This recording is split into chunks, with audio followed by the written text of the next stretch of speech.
So far, the self-portrait is all about using lines to see what our self-portraits look like in real life. Today, you're going to use lines to create values or shades to go from this to this. Lots of contrasting values. You've already noted in your sketchbook what type of hatching, cross-hatching, or patterns you're using, whether your hair is going to be a dark, medium, or light value, and contrasting the background. You can see here that this artist has darker hair, so therefore they made more lines in the hair. They left their background lighter. By contrast, here you can see that the artist chose to keep the hood that they created light, so therefore they contrasted their value dark in the background. So if you have a lighter hijab or hat or hair, definitely contrast it dark in the background. Something else that this artist and this artist did well is they actually started capturing the value of their skin tone as well.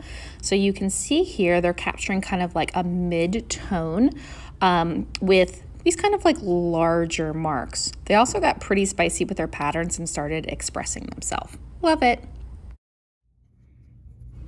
All right, watch me first and then you will do what I do. First, I have to decide what's going to be the value for my hair. Now, of course, I had to go spicy and I had some dark and light highlights as well. So I'm going to play around with that, but I think I'm going to go ahead and commit to making my hair darker than my background. So right now, I'm starting with hatching. Hatching is just shading with lines.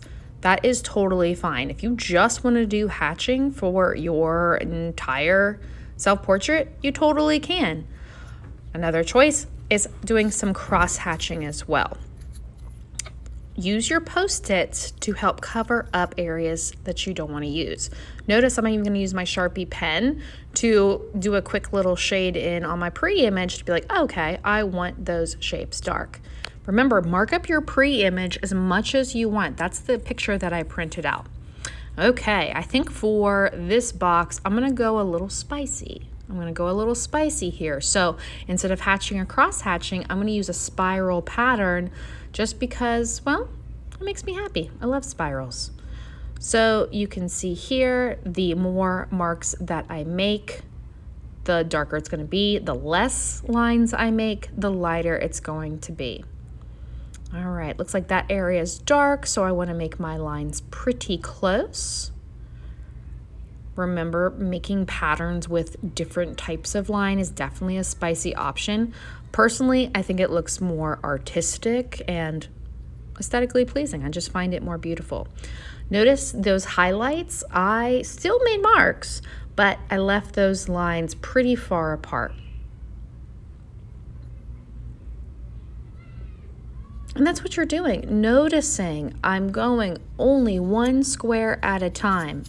Now, what I like to do is I like to change up my patterns or how I'm choosing to actually make marks to make the value with each square. Once again, I just think this makes it a little bit more artistic, a little bit more expressive, and aesthetically pleasing and just cool to look at.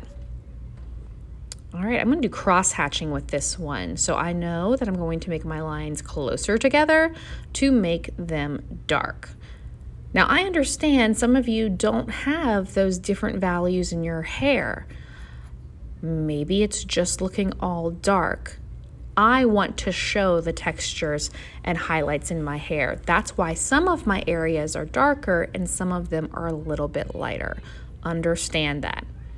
So once again, I am dissecting those shapes inside of my grid, and I'm deciding, will they be lighter? Will they be darker?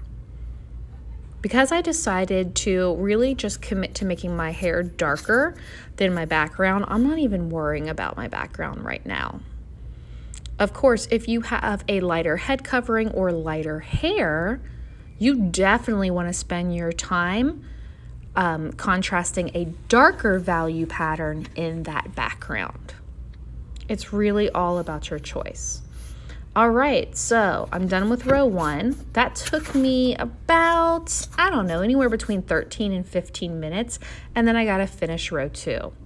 The end results, I have contrasting patterns showing different values. Y'all can do it. I know you can. To get your A for the day, I need to see value patterns in both row 1 and row 2. You do not do that, your grade is going to drop down to either a C or an F. Make the right choice and commit to those first 2